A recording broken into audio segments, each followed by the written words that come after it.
চৰকাৰখন থাকে যিবিলাকে ফাণ্ড আনিব পাৰে যিবিলাকে টকা খৰচ কৰিব পাৰে যিবিলাকে আঁচনি দিব পাৰে তেওঁলোকৰ লগতে পঞ্চায়ত নিৰ্বাচনত থাকে সকলো পঞ্চায়ত নিৰ্বাচনত কিন্তু তাৰ সেইটো নিশ্চয় আমাৰ কাৰণে অজুহাত নহয় আমি নিশ্চয় তাক বেয়া বুলিয়ে লৈছোঁ বেয়া কথাটোক আমি বেয়া বুলিয়ে লৈছোঁ আমাৰ কাৰণে নিগেটিভ বুলিয়ে লৈছোঁ আমি নেতিবাচক বুলিয়ে লৈছোঁ কিন্তু এটা কথা খাটাং যে এইটো সকলো পঞ্চায়ত নিৰ্বাচনতে এনেকুৱা ধৰণৰ ঘটনা ঘটে আৰু এইবাৰ যেনিবা আঁচনিৰ যিটো ব্লেকমেইলিং সেইটোৰ কাৰণে অলপ বেছিকৈ ঘটিছে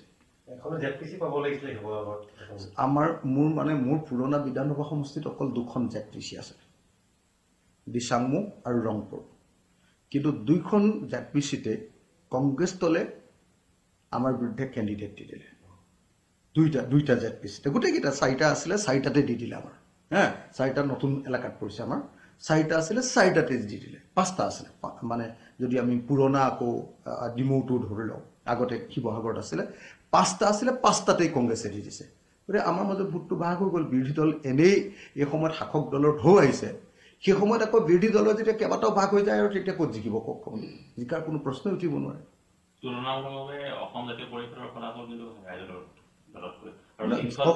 অসম জাতীয় পৰিষদেতো ক'তো পোৱাই নাই এখন একমাত্ৰ বোধহয়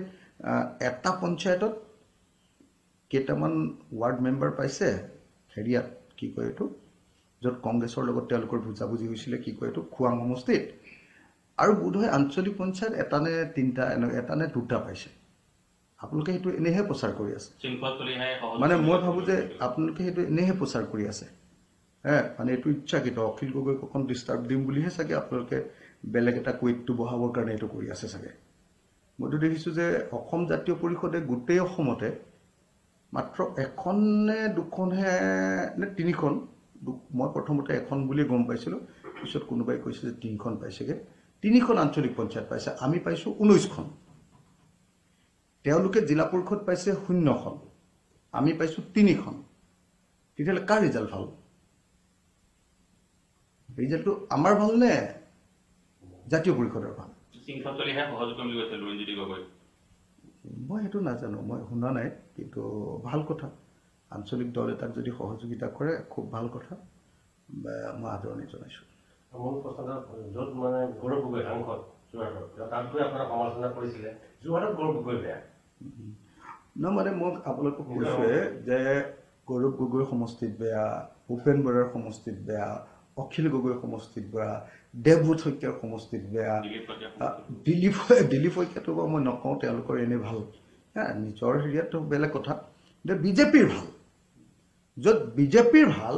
তাত বেলেগবিলাকৰ বেয়া এই স্বাভাৱিক কথাটোক ডাঙৰ কৰি থাকিতো লাভ নাই পঞ্চায়ত নিৰ্বাচনত চবেই জানে যে শাসক দলৰ পক্ষত সদায় ঢৌ আহে শাসক দললৈ যায় তাতে আকৌ হিমন্ত বিশ্ব শৰ্মাৰ হিতাধিকাৰী আঁচনিৰ ব্লেকমেইলিং গতিকে ডেফিনেটলি মই ভাবোঁ যে পঞ্চায়ত নিৰ্বাচনত তেওঁলোকৰ ফলাফল ভাল হোৱাটো স্বাভাৱিক বুলি মই ভাবোঁ সেইটোক লৈ আচৰিত হ'বলগীয়া একো নাই কিন্তু আচৰিত হ'বলগীয়া এইটোহে দুটা বস্তু আচৰিত হ'বলগীয়া এইটোহে যে আমি বিৰোধীয়ে ঐক্যবদ্ধ হ'ব নোৱাৰোঁ বিৰোধীয়ে আকাশত চাং পাতি চবেই ভাল ফলাফল দেখুৱাম বুলি কৈ আমি একলগ হোৱা নাই আৰু একলগ নোহোৱাটোহে আমাৰ কাৰণে আটাইতকৈ ডাঙৰ বিপদজনক ঘটনা নাম্বাৰ 1 নাম্বাৰ 2 অখিল গগৈক অকণমান কম দেখুৱাবৰ কাৰণে ৰাইজৰ দলৰ শক্তিটো কম দেখুৱাবৰ কাৰণে 19খন জিকাৰ পাছতো আমাক জিকা নাই বুলি ক'ব খোজে আৰু 2খন নে 3খন জিকাৰ পাছতো বহুত জিকিছে বুলি ক'ব খোজে এই অংকটো এই যাদুটো বুজি নাপালোঁ জিলা পৰিষদ আমি 3খন পালোঁ তেওঁলোকে 0 পালে কিন্তু তেওঁলোকে বেছি জিকিলে বুলি কৈ দিয়ে আৰু আমি ধৰক 250খনমান হেৰি পালোঁ ৱাৰ্ড মেম্বাৰ তাৰপৰা আমি 4ৰ্থ স্থানলৈ আহিলোঁ এটা আঞ্চলিক দল হিচাপে তাৰপিছত আমাৰ ফলাফল বেয়া বুলি আপোনালোকে প্ৰচাৰ কৰে এই অংকটো চাগে ব্যক্তিগতভাৱে অখিল গগৈক বেয়া পায় বা ৰাইজৰ দলক বেয়া পায় বা চৰকাৰে যিহেতু ৰাইজৰ দলক বেয়া পায় গতিকে চৰকাৰক তেল মাৰিবৰ কাৰণে কৰা কাম বুলিয়ে মই ভাবোঁ আপুনি আচৰিত হ'ব লগা নাই বুলি কৈছে আচৰিত হ'ব লগা নাই যোৰহাটত মই আপোনাক এটা কথা কওঁ মই আপোনাক একেটা কথাই কওঁ এই কথাটো সকলোৱে মনত ৰাখিব যে 2013 চনত কংগ্ৰেছ দলে ঢৌত পঞ্চায়ত নিৰ্বাচন জিকিছিল 2014 চনত আকৌ MP ইলেকশ্যনত কংগ্ৰেছ দল বিধ্বস্ত হৈ গৈছে কি বিজেপি দল আকৌ কি কয় বিজেপি দলৰ ঢৌৱাইছিলে মনত ৰাখিব দেই 2013 চনৰ পঞ্চায়ত নিৰ্বাচনত শাসক কংগ্ৰেছ দলৰ ঢৌৱাইছিলে বিসম্বাদ চলি আছিলে কিন্তু ঢৌৱাইছিলে 2014 চনৰ MP ইলেকশ্যনত কংগ্ৰেছ বিধ্বস্ত হৈ গৈছিলে বিজেপিৰ ঢৌ আহিলে 2016 চনত কংগ্ৰেছ শেষ হৈ গ'ল বিজেপি দলে আকৌ অসমত চৰকাৰ কৰিলে গতিকে এইটো খাটাং থাকিব পাৰে আপোনালোকে যে 2025 চনৰ পঞ্চায়ত নিৰ্বাচনত শাসক দল চৰকাৰী দল বিজেপিৰ প্ৰতি ঢৌ আহিছে আৰু 2026 চনত বিজেপিৰ বিৰুদ্ধে ঢৌ আহিব আৰু বিৰোধী পক্ষৰ প্ৰতি ৰাইজৰ দল কংগ্ৰেছ এইবিলাকৰ প্ৰতি বিৰোধী পক্ষৰ প্ৰতি এটা ডাঙৰ ঢৌ আহিব এইটো আপোনালোকে নিশ্চিন্ত হৈ থাকিব পাৰে মানুহ এই বিজেপি চৰকাৰৰ প্ৰতি অসন্তুষ্ট কিন্তু ইণ্টাৰিম গভৰ্ণমেণ্ট এখন যেতিয়া আহে এটা পঞ্চায়ত নিৰ্বাচনৰ নিচিনা নগৰ সমিতিৰ ইলেকশ্যনৰ নিচিনা যেটো সম্পূৰ্ণৰূপে চৰকাৰৰ ওপৰত নিৰ্ভৰশীল সেই ইলেকশ্যনবিলাকত মানুহে সদায় চৰকাৰী পক্ষক ভোট দিয়ে এই সৰু অথচ একেবাৰে সঁচা কথাটো আমি সকলোৱে মনত ৰখা দৰকাৰ ধৰ্মীয় সংখ্যালঘু এলেকাসমূহত দেখা পোৱা যায় ৰাইজলৈ যথেষ্ট প্ৰসাৰ চলাইছে কিন্তু তুলনামূলকভাৱে দেখা পোৱা যে কংগ্ৰেছে কিন্তু যথেষ্ট লাভান্বিত হ'ল কি ক'ব নহয় মানে আপোনালোকে সকলোৱে জানে যে ধৰ্মীয় সংখ্যালঘু এলেকাত আমি কোনোদিন ইলেকশ্যনে খেলা নাছিল ইয়াৰ আগৰবাৰ অকল বেচিকেলি আমি উজনি অসমত 2021 ইলেকশ্যন খেলিছিলোঁ আমি 3 বছৰীয়া 4 বছৰীয়া পাৰ্টি এটা সেইটো মনত ৰখা দৰকাৰ এইবাৰ প্ৰথমবাৰৰ কাৰণে সংখ্যালঘু এলেকাত ইলেকশ্যন খেলিলোঁ 3খন জিলা পৰিষদ জিকিলোঁ 3খন জিলা পৰিষদ এইবাৰ প্ৰথমবাৰৰ কাৰণে ইলেকশ্যন খেলিলোঁ 19খন আঞ্চলিক পঞ্চায়তৰ ভিতৰত 12খনেই আপোনাৰ সংখ্যালঘু এলেকা 12খনেই সংখ্যালঘু এলেকাৰ 19খনৰ ভিতৰত 7খন আমাৰ সংখ্যালঘু এলেকাৰ গতিকে সংখ্যালঘু এলেকাত আমাৰ ৰিজাল্ট ভাল নহয় বুলি কোৱা কথাটো এটা মানে মই ভাবোঁ যে এটা মানে সেইটো এটা সত্যৰ ওপৰত আধাৰিত কথা নহয় আৰু সংখ্যালঘু এলেকাত সাংঘাতিক ধৰণে আচলতে মানে ৰাইজৰ দলৰ উত্থান হৈছে সাংঘাতিক ধৰণে উত্থান হৈছে মানে আৰু অকল সংখ্যালঘু এলেকাত নহয় অসমত যদি চাই এটা সৰু আঞ্চলিক দল যাৰ কোনো অৰ্থনৈতিক সম্বল নাই যাৰ কোনো প্ৰচাৰ যন্ত্ৰ নাই সেই আঞ্চলিক দলটোৱে 19খন আঞ্চলিক পঞ্চায়ত আৰু 3খন জিলা পৰিষদ আৰু 250খন আপোনাৰ ৱাৰ্ড কমিছনাৰ জিকাটো এটা বৰ মুখৰ কথা নহয় মানে মই ভাবোঁ যে যিসকলে আঞ্চলিকতাবাদক ভাল পায় জাতীয়তাবাদক ভাল পায় আমাৰ প্ৰব্লেমটো ক'ত আমি যেহেতু বিজেপিক বেছি বিৰোধিতা কৰোঁ গতিকে আমাক প্ৰশংসা নকৰি আমাক গালি পাৰিব পালে সকলোৱে ফূৰ্তি পায় আৰু যদি কাইলৈ আমাক বিজেপিয়ে ভাল পাই যায় তেতিয়া আকৌ আমি হিৰো হৈ যাম অসম যেহেতু এতিয়া শাসক দলে আমাক বেয়া পায় গতিকে আমি 19খন পোৱাৰ পাছতো আমি সৰু পাৰ্টি কোনোবাই এখন বা দুখন পোৱাৰ পাছতো সেইটো ডাঙৰ পাৰ্টি আপোনালোকে জানে এখনো জিলা পৰিষদ পোৱা নাই আমি 3খন জিলা পৰিষদ পালোঁ আমি 3খন জিলা পৰিষদ পালোঁ আমি সৰু পাৰ্টি আৰু 0খন জিলা পৰিষদ পাই তেওঁলোক ডাঙৰ পাৰ্টি এইটোতে আপোনালোকে নিজে কৈ আছে অথনিৰ পৰা মইতো কোৱা নাই মই উলিওৱা নাই হয়নে নহয় আপোনালোকে মোক প্ৰশ্ন সুধি আছে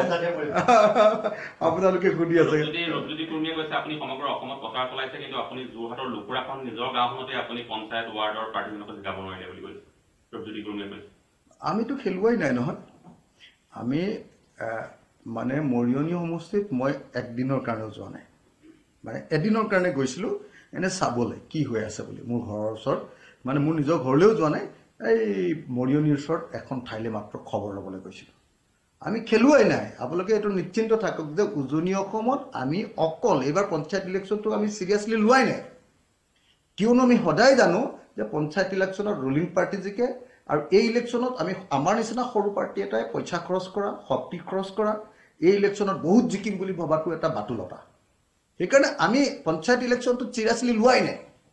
পঞ্চায়ত ইলেকশ্যন কোনদিনা যায় সেইটোলৈহে ৰৈ আছিলোঁ অথনি ইমান দিন ধৰি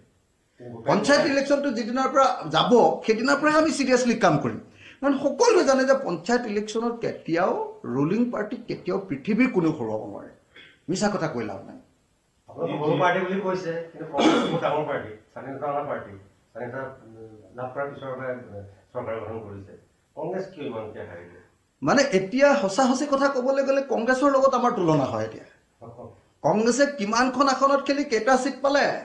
আৰু আমি একেবাৰে সীমিত আসনত খেলি আমি তেওঁলোকতকৈ চাগে যদি পাৰ্চেণ্টেজ উলিয়াই বেছিকৈ আসন পালোঁ গতিকে আচলতে তুলনা অকল কংগ্ৰেছৰ লগত হয় আমাৰ বেলেগ পাৰ্টিৰ লগত আপোনালোকে তুলনা কৰি থাকি লাভ নাই আৰু AGPৰ লগতো যদি তুলনা কৰে AGPয়ে যিমান আসনত খেলিছে তাতকৈ আমি কম আসনত খেলি ভাল ৰিজাল্ট পাইছোঁ গতিকে ৰাইজৰ দলক আপোনালোকে গালি পাৰি লাভ নাই চৰকাৰে ভাল পাব বুলি আপোনালোকে ৰাইজৰ দলক কেনে এটা গালি দিয়ে বেলেগক ওপৰলৈ উঠাব খোজে আপোনালোকে যে ভাবে যে হিমন্ত বিশ্ব শৰ্মাই ভাল পাব ৰাইজৰ দলক গালি পাৰিলে কিন্তু এটা কথা খাটাক যে পঞ্চায়ত নিৰ্বাচনত ৰাইজৰ দলৰ পাৰফৰ্মেঞ্চ আন সকলো দলতকৈ চাগে বিৰোধী দলবিলাকৰ ভিতৰত পঞ্চায়ত নিৰ্বাচনত চাগে ৰাইজৰ দলৰ ফলাফল আটাইতকৈ ভাল বোধ হয় 26 ইতিমধ্যে আপোনাৰ খোজকঢ়া আৰম্ভ কৰিছে যিহেতু 26 যদি কংগ্ৰেছৰ লগত ইউনিটি নাহে তেতিয়াহ'লে আপোনাৰ কেনেকুৱা ধৰণৰ এটা হেৰি হ'ব যদি ইউনিটি নাহে 126খন আৰু যদি ইউনিটি আহে তেতিয়াহ'লে বুজাবুজি মানে কংগ্ৰেছেতো 4বাৰ ঠগিলে সেইটো কথা কনফাৰ্ম কিন্তু সেইবিলাকক লৈ আমি কথা পাতি থাকিবলৈ সময় নাই আমি যদি 2026ত যদি একলগ হওঁ তেতিয়াহ'লে আমি বুজাবুজিৰ ভিত্তিত কৰিম আমি আগবাঢ়ি গৈ কেতিয়াও বুজাবুজি এবাৰ নকৰোঁ আমাৰ পিনৰ পৰা ষ্টপ তেওঁলোকে আগবাঢ়ি আহিলে আমি বুজাবুজি কৰিম আৰু যদি বুজাবুজি নহয় তেতিয়াহ'লে 126খনৰ ভিতৰত 126খনত ৰাইজৰ দলে কেণ্ডিডেট দিম দেখা পালে যে সংখ্যালঘু অঞ্চলসমূহ কংগ্ৰেছৰ ভোট বেংক আছিলে পৰৱৰ্তী নিৰ্বাচনত সেই অঞ্চল যদি মিত্ৰতা নহয় সেই সংখ্যালঘু এলেকাসমূহ টাৰ্গেট হিচাপে লোৱা হ'ব নেকি নহয় অকল সংখ্যাগুৰু নহয় সমগ্ৰ অসমৰ 126খন আসনক টাৰ্গেট হিচাপে ল'ম 126খন আসনত খেলি লৈ যদি 40খন আসনো পাওঁ তেতিয়াহ'লেও আমাৰ কাৰণে স্বৰ্গ ঢুকি পোৱাৰ নিচিনা হ'ব প্ৰথম ইলেকশ্যন খেলিম ন জেইলৰ পৰা ওলোৱাৰ পাছত ৰাজনৈতিক দলটো খোলাৰ পাছত 2026তে প্ৰথমটো ইলেকশ্যন খেলিম